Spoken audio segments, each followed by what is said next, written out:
এটা কি হলো? কি আবার হবে? খায় একদিকে আর ছাড়াই একদিকে।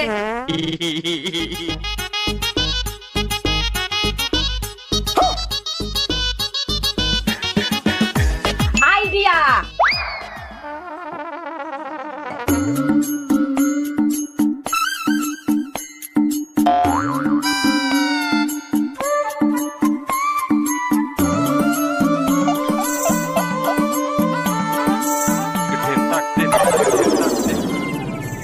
বৌমা কি করছে বলো তো? কি জানি।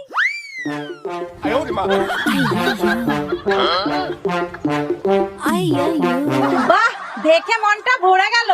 দেখো, তোমার মতন সারাদিন ফোন নিয়ে পড়ে থাকে না, কিছু করে দেখাবার চেষ্টা করছে। মা, আপনি কি আমাকে কমা